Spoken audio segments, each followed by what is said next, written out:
Hello, everybody, and thank you for checking out this Kineo podcast on leveraging AI in corporate and workplace learning and development. Now, as we all know, AI is the topic that everyone is talking about. For some, it's the end of times, the single biggest threat to humanity and our collective future. For others, it's the winner takes all savior of our species, as AI powered tech will help diagnose a million diseases, define the best treatments, and uncover renewable energy solutions to beat global warming with technology we haven't yet considered. But where do you stand and what does it mean for our industry as learning and development professionals? Is your glass half full or are you looking for a refill? If you've tuned into this podcast, you are highly likely to be someone working in learning and development, looking to navigate your way through what is going to be, at the very least, a massive disruptor for our industry. And if we're honest, we're all finding our way. So let's do it together. My name is Andy Costello. I am Head of Customer Solutions at Kineo, and joining me today to delve into what AI means for corporate and workplace learning and development are...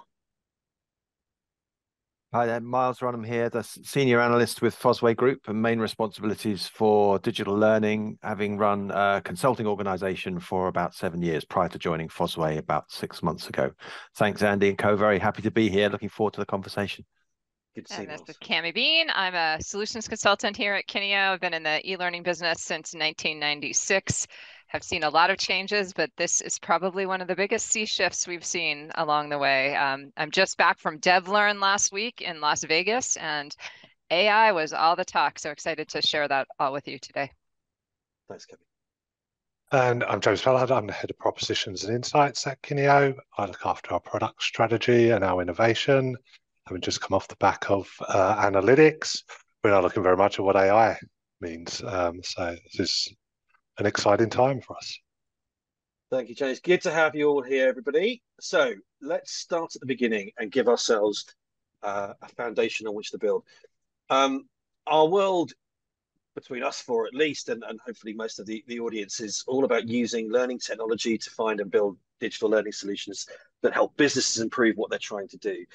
So as a first step, how can we best understand AI in digital learning? Miles, I'm going to come to you first on that. What are your thoughts? Yeah, I think it's probably one of the things that it's sort of maybe hard to remember, but AI has been around for quite a while and has been very influential in digital learning for some time. So it feels like there's obviously the arrival of ChatGPT. Large language models have been the reasons for the intensity of conversation in the last 12 months. But it's important to recognize that, machine learning has been a source of content recommendation. It's been an engine of personalization, etc. Skills, intelligence. All of these areas have had a lot of influence in digital learning already. I think what we're seeing is that that potential increasing. I guess it's interesting that we did some research over the summer with Fosway about the extent to which the hype is being overcooked or not. And there's there's about 70% of our respondents said that the hype is justified. They feel that the level of hype is about right, which I think is what I guess perhaps Cami, what your experience at DevLearn suggests as well. But exactly how that will unfold is a little less clear. So not many in the research said they're seeing a great deal of impact yet. So the median response was it's impacting somewhat, but expectations are very high. So we also asked, how much do you expect AI to impact your learning function in the next 12 months? And just under 40% saying they're expecting a great deal of impact, which was our sort of top measure in 12 months. And I think that's kind of interesting. I think perhaps we'll talk around a little bit whether that level of expectation is too high or not. But I guess it's also that I remember that there's a Bill Gates quote saying we overestimate the impact of technology in 2 years and underestimate the 10-year impact or words to that effect. And I think it's important to kind of sift a little. It feels, I suppose, that particularly generative AI is going to be transformative. How much transformation, how quickly? I think perhaps 12 months is a little overheated, but be interested to hear what people think. I'm glad you brought the Bill Gates quote up. I was going to try and ask you about that because I couldn't quite remember it though. Good one. Cami, what did you find at DevLearn? Yeah, the sea is shifting. It seems like every other session was about AI. I went to some great ones. It's really Josh Cavalier, who's been very active on LinkedIn, did a few things. I went to a conversation with him in the morning, my first day. And he basically said, it's moving so fast that by the end of this conversation, there will be 10 new tools. I mean, he didn't quite say it that way, but right, things are happening so fast, and we don't know. So you can't really get too settled down right now. And as I was at DevLearn, I walked up to the Articulate booth, and they're showing Rise. Everyone knows Rise is an authoring tool, and they're building AI tools into Rise from the gate. So early 2024, that's going to be available. And it's all about workflow. So you're going to be able to plug in your source content documents, and it will build a first version of a course for you, boom, like that. You'll be able to swap out blocks. They've got a video avatar built into the tool now. I mean, a lot of it's probably smoke and mirrors from what I was seeing. They haven't quite built it yet, and I think they're still figuring out the technology, but they certainly wanted to show something. There's a translation tool built into Rise now, so you can just click Spanish and it will translate your course. So I think the translation companies are kind of getting worried too. There's a lot of people whose business models are going to need to shift as a result of this. And then just seeing the number of tools. I went to a session on AI for scenarios, and this is just a practitioner who's out there experimenting, and she listed using AI tools to jumpstart your workflow, generate branching scenarios. She had Chat GPT-4, Chat PDF, Descript to get transcriptions out of your audio and video, a scenario builder that someone has built into Chat GPT, 11 labs for speech synthesis, DID AI video generator, Synthesia, DALL-E, InWorld. I mean, the list just goes on and on, right? And at the end of it, she has a branching video scenario that she built in, the hour that we were all sitting there talking to her. So it's pretty crazy. And I think for a lot of individual practitioners thinking about how this is going to change their work, it's kind of overwhelming. And certainly for companies trying to get started or just figure out where to go next, it's a bit overwhelming too. And we're all in that same boat. You said that early, Andy. Yeah, so it's interesting. I mean, not so long ago, we were talking, all of us, and we were at LearnTech last May, was it, I think, and the feeling was that everyone's got to have a story about it, but nobody's really there yet, and we're all kind of trying to sort of find that story. But yet, in the space of 5-6 months, it's moved on hugely. So it's happening. It's really, really happening by the sound of things. These things you saw weren't just ideas; these were sort of final, almost Yes, final some solutions. of them were still ideas. You could tell some of the tool companies had, this is how it's going to work over here. This is how you're going to enter your prompts. And then over here's the built course. They're not quite hooked up yet, Okay, yeah. but give them another 2-3 months. It is going really fast, and I think people are putting a stake in the ground. There's also, I think we're going to talk about this as we go on, a lot of talk about chat bots and conversations that you can have, like how that's going to change the custom course or the course, when you can just chat with something that's going to tell you. I mean, even chat PDF, I hadn't heard of that before. And that was, you can now talk to a PDF. So get all of your source content in a PDF and have a conversation with it, and you can get the info you need, I guess. It's wild. Wow. Yeah, I wonder how that will work. Cool. James, what about yourself? What are your thoughts? I love Miles's sort of two different horizons there for what's sort of coming up in the near term, what's coming up in the far term. I think picking up on sort of where Cami was finishing there, I think there's a short-term bit where a lot of some of the bits we're seeing are amazing technology innovation, but the learning is kind of still the same. So we're producing something that we've been producing for the last 10 years, that sort of package content type learning, and we can potentially do it much faster. But I'm not sure the long-term solution for L&D is to churn out more content, because it can be done much quicker. So if I can do it in a week, what was taking me 6 months, it's only going to have 10x on the amount of stuff that gets churned out. So I don't know if that's going to solve some bits, but perhaps it's just lowering the cost, changing those business models, as you mentioned, they're coming for how people provide that, versus what might be some new paradigms for learning. And I think that you started to hear some of the coaching stuff you saw a bit, some of those bits, the flow of work promise that we've perhaps never quite seen realized that's been around there? How does things plug into people's workflows? How does it change? How do people learn different? Do I need someone to build me content when I could just ask ChatGPT to get it to me on the fly? Do we even need some of those? Are some of those sort of content models then outdated? Because that's probably where some of the content authoring tools are going to end up. The subject matter expertise, all of that is starting to come into the language models and bits like that as they get tuned. So how might learning shift in future? When I'm using it, I'm quite often in Excel or Power BI. How do I do this function? I know what I want to do, but I've got no idea how to do it. And I'm teaching myself on the fly. I'm not going through a long learning exercise or a content. Certainly not going to sit there in front of an hour of e-learning or even a YouTube video anymore. I'm looking for something more, getting something more instant. So I wonder how performance support in the workflow. Yeah, it's going to really support that. That 10-year horizon, when we start to see those new paradigms of learning kind of emerge, I think that's where it gets really interesting. I guess a lot of what we said is speeding up what we've been doing for a while, which will have a huge impact. But yeah, I think that longer term one's going to be very interesting where that shifts and maybe unlock some of the dreams that haven't realized and that's where I guess that hype to reality bit, we'll see how that pans out.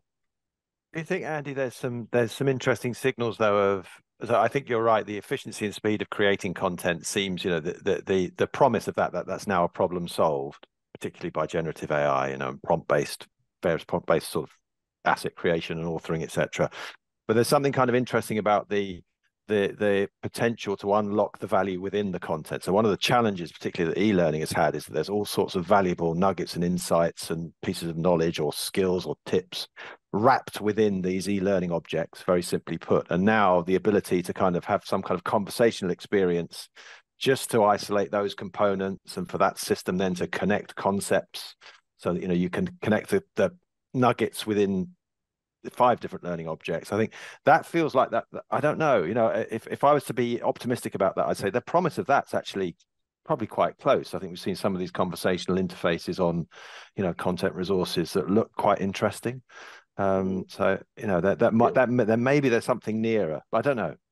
Is that it's about that speed to delivery ultimately, isn't it? Making it as relevant as it possibly can be at that moment in time. And that's what it clearly can bring if you're able to ask a question of a PDF and find what it is or whatever for the point that you need in the workflow. And that's another point, I think, moving on actually to topic 2, really. One of the big things that our customers talk about, if we go back to kind of the traditional, now feeling ancient course structure, it's about engagement, isn't it? And how do we get learners to engage with the learning? There are things like personalization that we've used in the past to really tailor learning to different learners and to their job roles, to their wherever they are in the world, their locations, etc. How do we think AI can enhance that engagement then, other than what we're talking about in the workflow through things like personalization? Cameron, I'm going to come to you first on this one, if that's okay. Excellent. And there's dogs behind me that may be growling as I'm speaking, so I apologize. We're making this real human. They are not AI robots. Yeah, I mean, before I go on to that, I think I'm sort of picking up, there's kind of 2 threads we have to think about here, right? There's the workflow, there's how we create the content or the experiences, and then there's the learner experience itself. That's a bit of what we're talking about too, and we have to come at this AI thing from both angles. I think that's super important, and that sort of leads into the personalization thing. It's how are we creating experiences that actually help people at the moment of need, right? If you think about Bob Mosher's 5 moments of need, I think there's going to be a lot here with AI that's going to help us get to the learner exactly what they need when they need it, because the tools are smarter. James can now chat his Excel document, and it can tell him what to do. We've got Microsoft Copilot coming out today. We used to talk about Googling it, right? We're going to start talking about Chat GPTing it, and that's going to be the first order of business for people, right? Where do you go for your content? It's Chat GPT. think there might be a coyote in the woods the way the dogs are acting right now, so apologies there. But thinking about personalization and how to create an experience that's more tailored to the learner. I mean, we're already doing some of that, right? That's even before all of this AI tool changed the game. But now we can really know who you are as a learner, and what your needs are, and we can feed up the content that exactly you need. So getting the tools smarter. I think the engagement bit is kind of interesting though, because a bit to what we were saying, and I mean, Miles and James, I think you're echoing this too. There's going to be a lot of poor content that's going to get created, right? Now there's going to be all these AI tools that can create this awful, Death Valley video, Death Valley, the uncanny valley, not the Death Valley, but that may or may not be off-putting to learners, and there's going to be a dearth of just horrible content that gets created because the tools make it so easy. So is engagement going to go down because of that in some of the solutions that we're seeing? That's a risk, right? Garbage So in, garbage out. So the role then, we kind of touched on this before, becomes rather than L&D content creators, but curators, editors. There's going to be a definite need to sift and separate wheat from chaff and all that. Yeah, James, thoughts? So I think there's going to be quite a huge shift in perhaps how personalization plays out for this, because if you to come into a point where you're just running, I guess, generic AI public models out there, you're going to get like a sort of the average content of all of that data source. But I guess a lot of what we see in learning design, there's personalization to the individual, but there's also a lot for the individual wanting to connect to their company, to their purpose. And that type of experience may not be captured in a public learning model. So there's a bit of how that is brought into, do I want to see a generic avatar AI created person talking about something, or do I want to see my CEO talking about that and connecting with me on a personal and purpose sort of driven level? Or are they going to kind of make the AI is going to impersonate the CEO and do that, as we've seen with some adverts? But when you're thinking about that personalization and personal connection, learning can't be all AI. There's still going to be that AI is still going to be facilitating some human interaction there and building those connections. And I think that could change. We haven't got to spend so much time on content production, because that's we've seen the shift away from, I guess, the instructor-led classroom. But I think there will be new dynamics or new bits that come in there to help personalize when people get together, how people meet, how that's happening real time. AI supported potentially, where AI is taking notes and bits in meetings, helping people follow up, or so that workflow bit. But I think in learning there is a role there, maybe not the institute or the organizational type of subject matter expertise, the brand awareness, the bits that how that then gets built into those models and tailors this to, because hypothetically I could just walk into any company and I'm getting the same training because it's generated by the same AI. There's going to be some personal layers that need to be built into those workflows and bits that say, this is what that means in Kineo, or this is what that means elsewhere in my organization. I think that'll be a big challenge and bit for how we personalize some of those AI sort of flows going forward. There will always be brand specific, organization specific content that's needed. And your manager and bits like that, there'd be people you might want to, or some contextualization, I guess, that goes with that.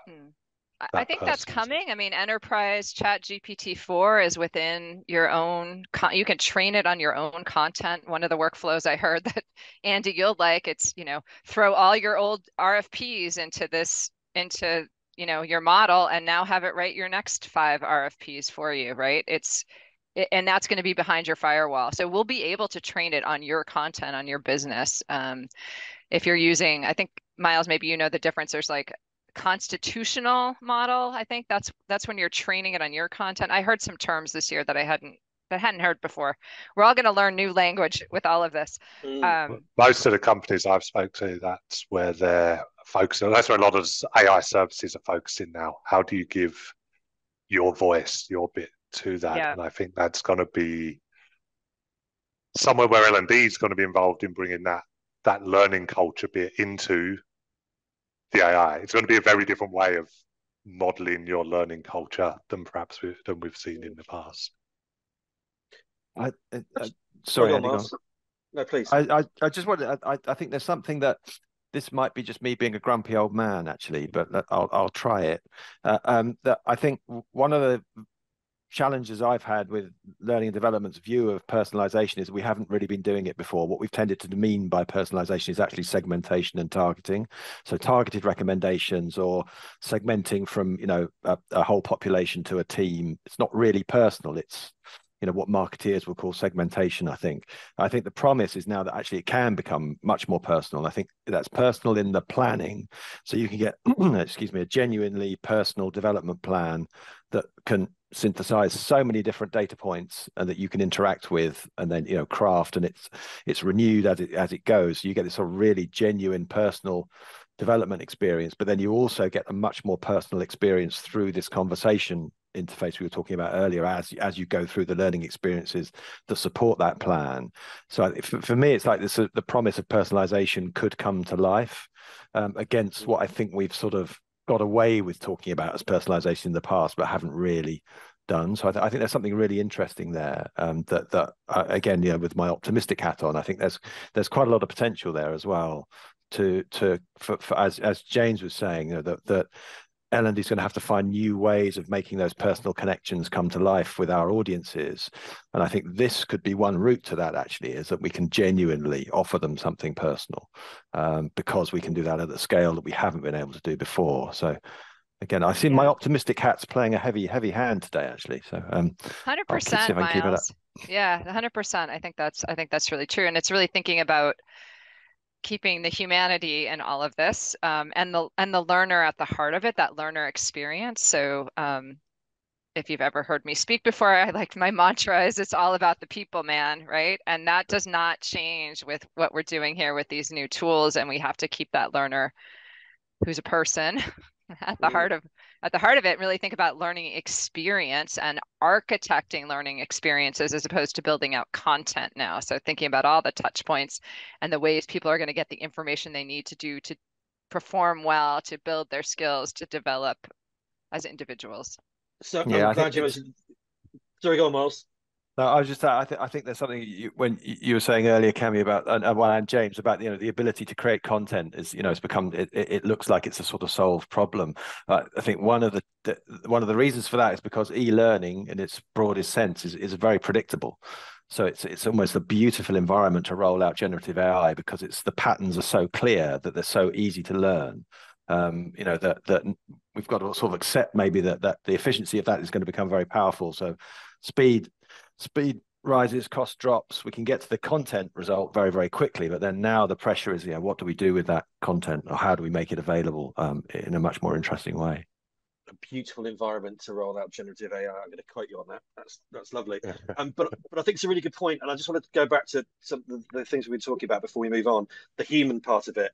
There's going to be people here who are listening in who are learning designers. There are going to be people that are, content creators, who'll be listening and going, okay, right, where do I go? If the content creation thing is no longer it, where's my skill set going to fit in? I mean, do we have any thoughts on that for people who are going, right, I'm just trying to find my own path through this as a professional, as a human, not the learner, but the human behind the learning.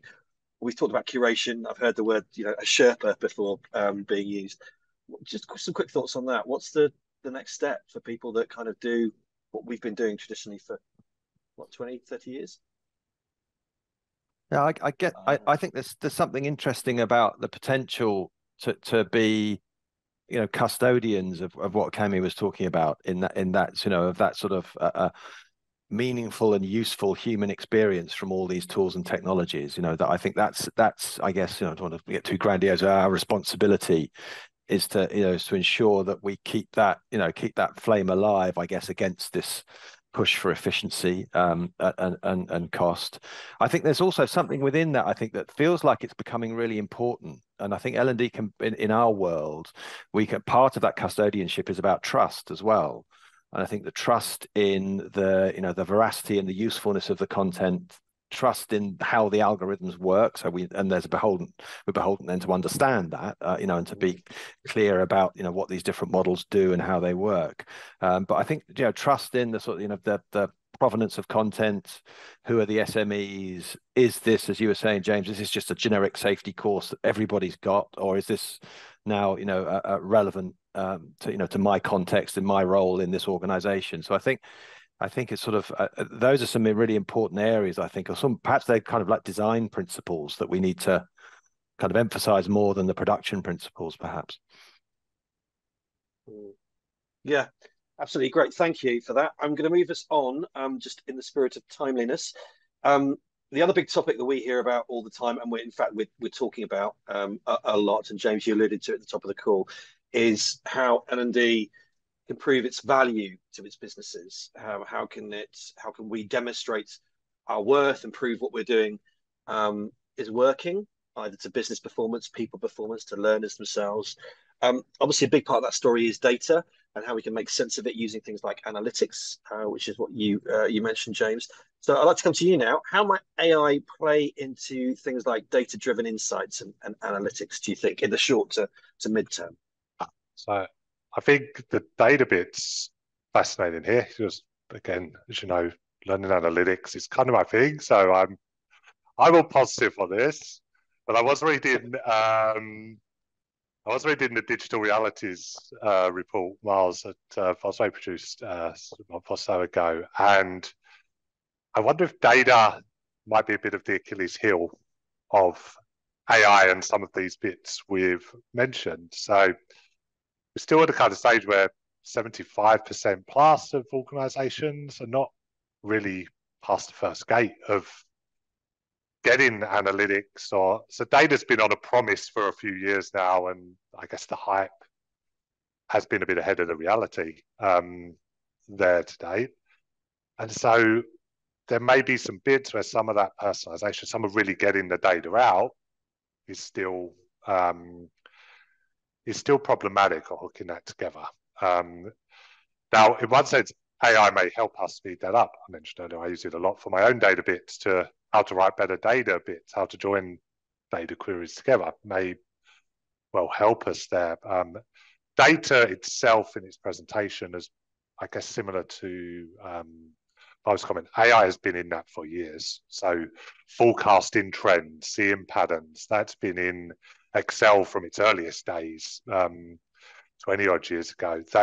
Those are quite rich now in the BI tools. So you click a button, it can tell you where the patterns are in that data, where learning is perhaps not as effective as elsewhere.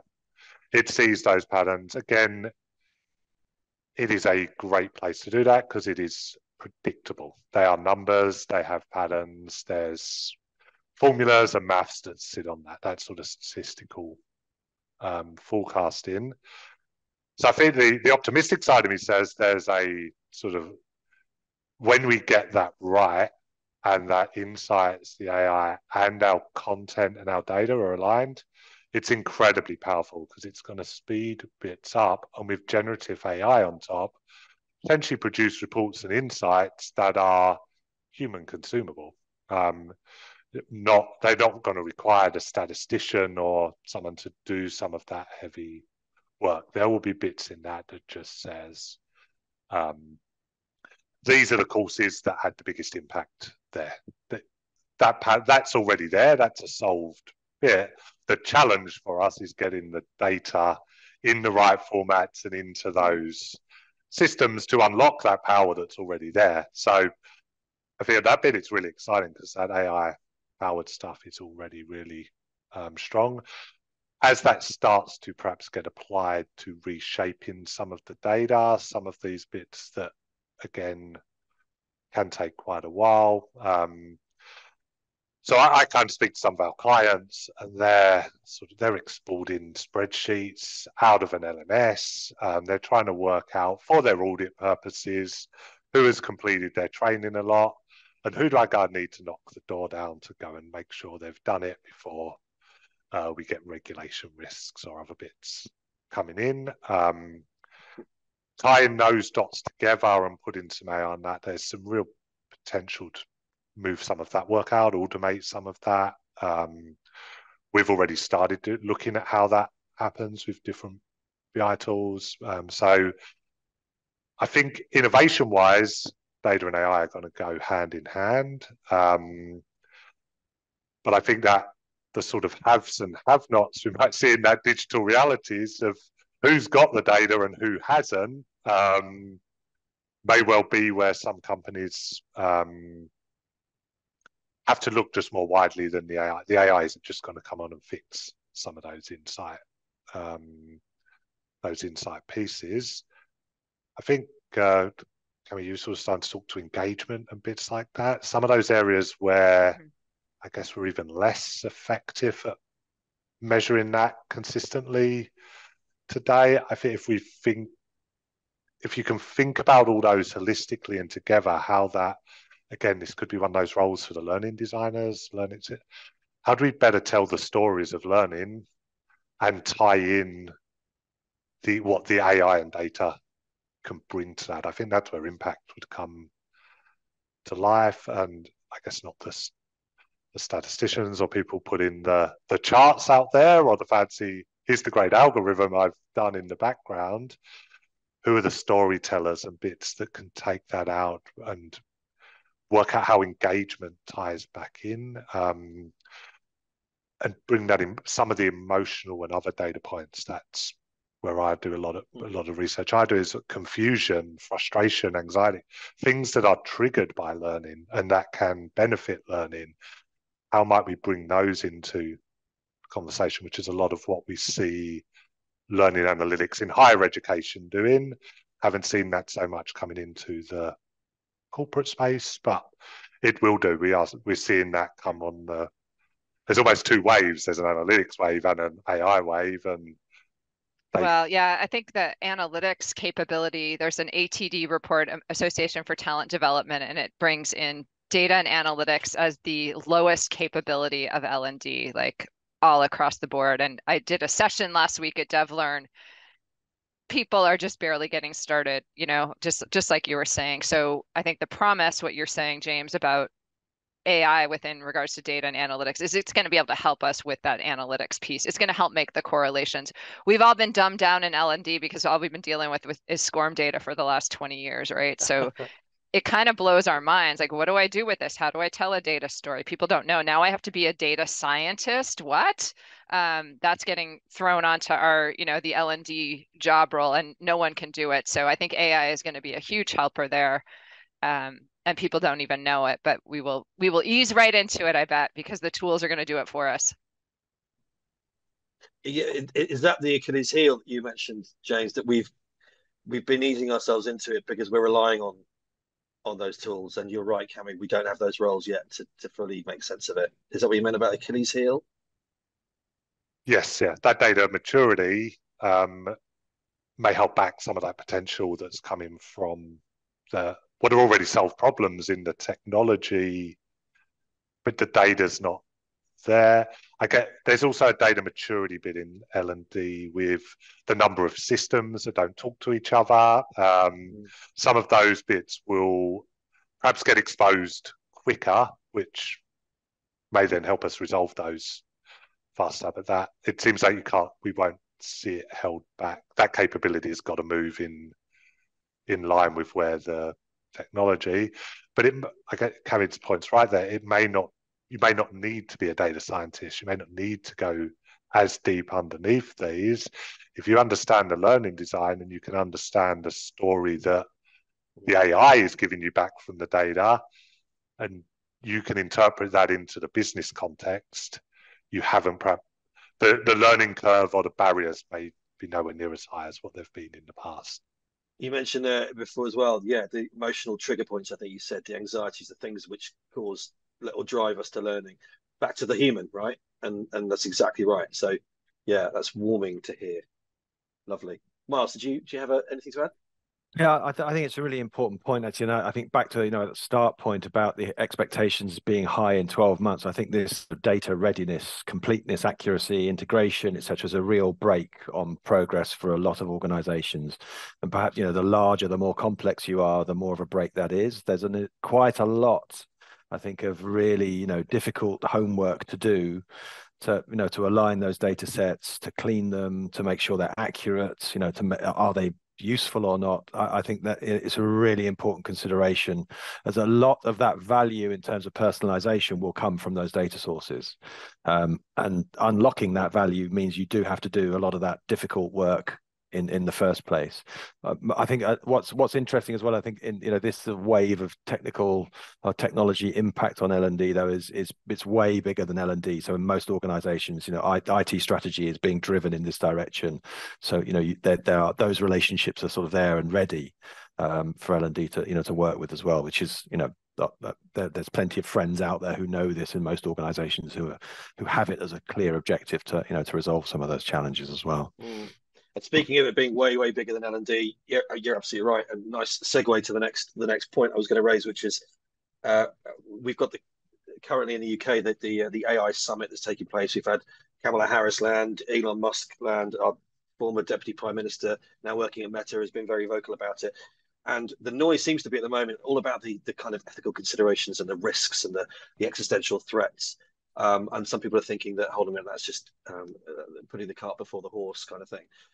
So I wanted to touch on that really and just talk a bit about the ethical considerations, some of the challenges that people are understandably nervous about.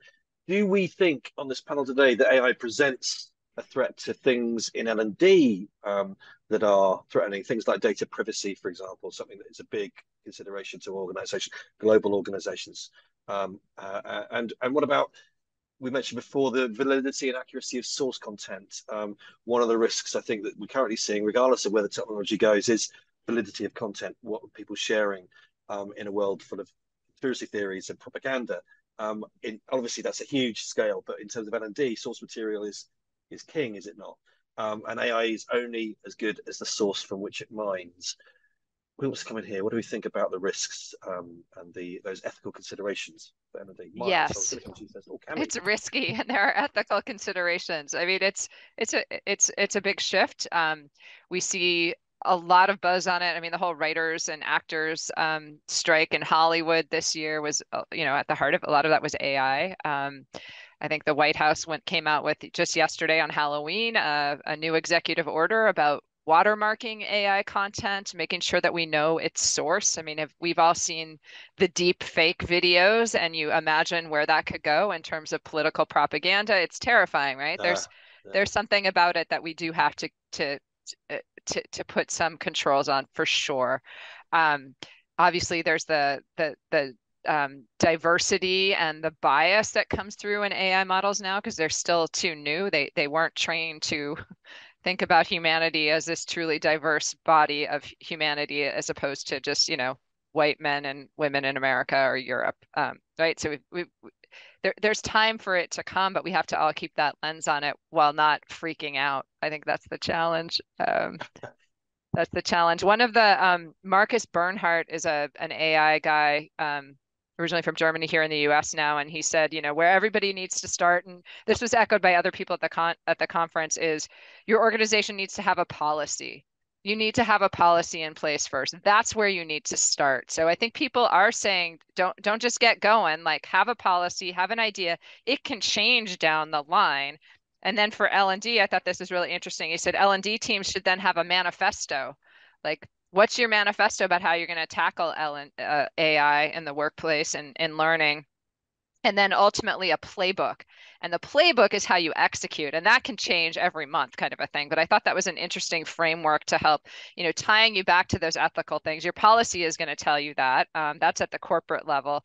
L&D has a manifesto. And then Yeah, the playbook is what tools are you using? How are you documenting it? How transparent are you being that you're using AI tools? I mean, that's all we've got to know. That's not really Andy Costello up there talking. That's AI, or the CEO. I would want to know that for Very, sure. very difficult to tell the difference, I'm sure. But yeah, lovely human parameters there to help us manage this beast. Miles, James, what are your Yeah, thoughts? I think there's some interesting new capabilities on the horizon for L&D here as well, as if there weren't enough already that we've already talked about. I think, you know, that sort of those principles, ethical principles that we apply are really interesting. And so what do they mean in our context? I think, you know, that sense of transparency feels really important. I think there's also something about, as I guess, you know, when you have a policy in place and you're then we're going to have to start to becoming used to risk managing as well, I think, which is an interesting new set of ways of working for us. You know, to sort of maybe we'll have to have a risk register, you know, for AI usage in a way that we hadn't before. We'll have to, you know, monitor and log transgressions or potential, you know, problems. In large organizations that are compliance based, this is how they operate. You know, this you know, is this on the horizon for us? It might not be a capital R and capital M risk management, but we'll have to be aware of the risks that are at play. You know, it's back to that kind of trust, I guess. And if we're custodians of trust, then what does that mean, and how do we work to ensure and restore, if we need to, that trust? I think there's some interesting, you know, maybe new sort of new strings to the bow that we'll need to add over time as well. Gosh, that's huge, isn't it? The implications of that, not just the risks of things that are happening, but once they've happened, if things go wrong, how do you audit and track that back to the source of the misdemeanor or the mistake or the break of compliance or whatever it is? It's yeah, that's huge, and I'm not sure whether there's an answer to that. James, have you any thoughts on the ethical challenges and so forth? I mean, yeah, I mean, there's kind of the big society Yeah. ones, but I guess in kind of in our product function and where we look out, I guess we're looking at a level of what is the copyright? What's the thing on a generated image? What if I'm just removing a bit of the background with AI, or my Google phone does that now? It can remove a person from the background that I didn't want photobombing in there. What? I mean, historically, I guess we've just used stock libraries in content and bits like that. But you can't always get the nuance of the setting or the scene or bit, which you can start to tweak now with AI and bits like that. If you generate a quiz and then you tweak it slightly, or what's the human bit and what is the AI bit, that becomes blurred. I guess I've seen that a few times in springing up in board games as a industry where was the card art generated by AI, and is that acceptable? How much human input was in there? I think when you're developing content, that copyright, and where I guess legislation is quite a way behind technology now, there may be those policies and bits you may need to put in place. And will we use that up? What is considered the right balance between human and AI, where that's how we want to operate? We could just get AI to do it all, but there is still a human person doing the prompts. It's a co-pilot, not an autopilot. When these tools are coming out, there's right. Still an assumption there's a human there. But I guess particularly for us, when we are selling content and bits like that, those copyright bits are very important, how the licenses for images, etc., are used. So yeah, I don't think those are going to go away. And I get as Cami started with, the actors and the screen and the writers and bits is already playing out what that means to creatives and others elsewhere, and we will, I guess, increasingly see that across other industries. And some will depend on where legislation goes, but some may be down to organisation preference, and I guess part of our social sort of impact, what what is our purpose? What do exist? How do we use those tools from our ethics point of view as a business? Those are very immediate, I think, things we're grappling with in that content production, irrespective of the wider bits where there's all those other sort of society things. That's controlled. We know the images we want. We know the prompts we're asking. But still, what is the copyright? What we should, to what degree should or shouldn't we use that, and to what extent? I think are going to be very real for organisations right now. I can see a whole podcast just on this one issue. So watch this space. Thank you, James. So just quickly, as we kind of come towards the end of this podcast, look to the short and mid-term future. What do we expect to see impacting L&D, do we think?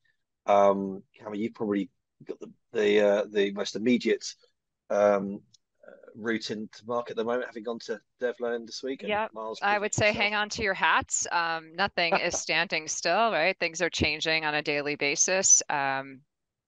I also believe a lot of AI is just going to be folded into the tools we're using every single day, right? So Microsoft Copilot, I mean, it's just going to be there. It's going to be a fact of life. So not to say resistance is futile, our AI overlords are coming, but it's true. I mean, and it's how do we use that for our best experience, and then what's it going to look like in 3 years? I have no idea. I don't think any of us really do. It's going to be different.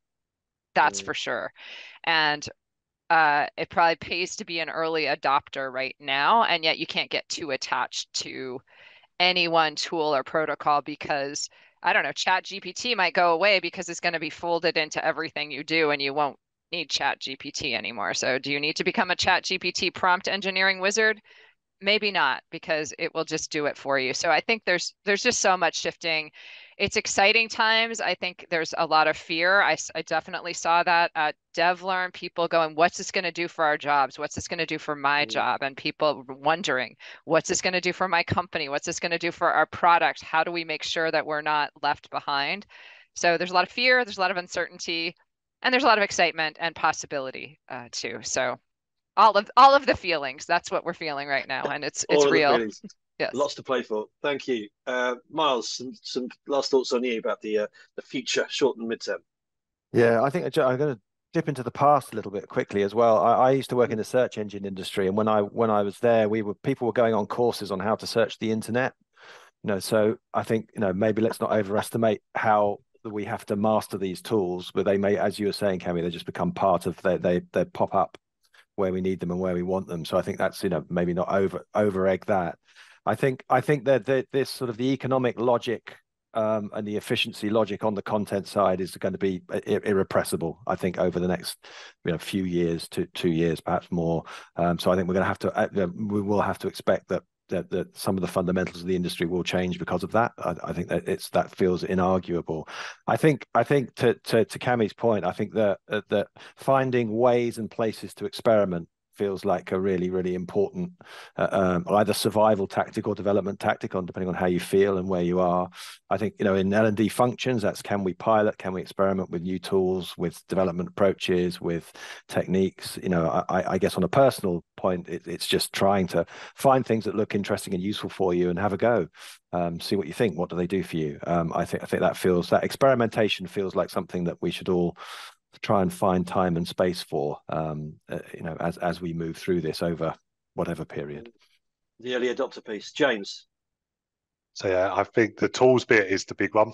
That's everyone's sort of said that already, but it's just going to be there in authoring tools, productivity tools. It's just be there, and it will start to assimilate into workflows. How that changes the future, no idea, but it's as workflows change, people will find. I guess the great thing about being human is being creative and being innovative. So once you kind of up the level of tool capability you got, that's kind of how human evolution has worked in the past. Industrial revolution, finding fire, finding steel, those types of things have then opened up a whole new way of operating and working. So I think, I don't know, kind of, it'd be sort of that immediate, but that's kind of what's going to happen to some workplace processes. So things that you kind of don't even realize you're wasting your time doing today are going to be things that are just AI is just going to pick up. When it starts to learn how you use these tools, and then it's kind of saying, I could do that for you, those things are going to really change what work means, I think. And that's where I think that sort of work sort of flow trends will take us with these tools. And that's when the 4-day work week comes into play, right? Like, it only takes me 4 days to do my job now. But getting AI to experiment for you as well. So the idea, one of my colleagues built with his kids a dice rolling app. So roll these dice. I think I'm playing just called a game or something. Here's what I wanted to do. Here's a sketch of it. Go and build it. And it built a JavaScript web page app, and it worked. And it rolled all the dice with the right things, gave you the right options. That built a new web page in seconds, just from an idea that people put on paper and sketched, and then just put in the prompt. So that type of experimentation, would this work? I just need to be able to think it and say it, and something that approximates it could be up in seconds. I think that's really powerful for where we could go, and kind of creativity and bits like that you just need the idea, and then you can tweak it. Yeah, and that's where I'm taking comfort from with this whole conversation. There's so much to take away, but a big thing for there, you just mentioned, James, is that it's not doom and gloom for human creativity and design, and we can take comfort from the fact that we've been here before with the dawn of every kind of new technology, whether that's fire or the arrival of the Excel spreadsheet, when they thought that it would replace accountants, but of course it hasn't. It's just helped them do their jobs a lot quicker. So perhaps we can take away that we should be thinking of AI first and foremost optimistically as an enabler. But I'm going to put your reputations on the line now, very, very quickly. Final word, gang. If you had to choose, should L&D, should learning and development, and us all in this industry be excited about AI, scared, or somewhere in between? Miles, what do you think? I'd go for excited. Excellent. Cami? Yeah, excited. We should be excited and a little terrified, but excitement is, leads that. It's all good. It's going to help us solve problems, to James's point. Excellent. And James, last word to you. Excited. I think you should have those sort of nervous butterflies in your stomach. It's new. It's exciting. There will be lots of failures, but I think you should do it together, won't we? Excitement. Roller coasters are exciting, aren't they? So exactly. That's the human experience. Exactly. Right. All the feelings, as Cami said. That's brilliant. Thank you all. It's unanimous. We're all excited about it, and we'll do it. We'll navigate through together. So thank you, everybody, for tuning in. Thank you, team. We'll want to hear from you. What do you think? If you're listening in, please let us know. Let's keep the conversation going. You can reach us through our website, which is kineo.com. I'd like to thank Miles from Fosway. You can look at find out all about what Fosway are doing in the industry at fosway.com. You can email us at info@kineo.com. And of course, we're all of us four here on LinkedIn. So get in touch, keep the conversation going. From myself, Andy Costello, from Miles, from Fosway, Cami and James, both from Kineo. Thank you all for tuning in. Enjoy the journey, and let's keep that chat going. All the best. Thank you. Goodbye.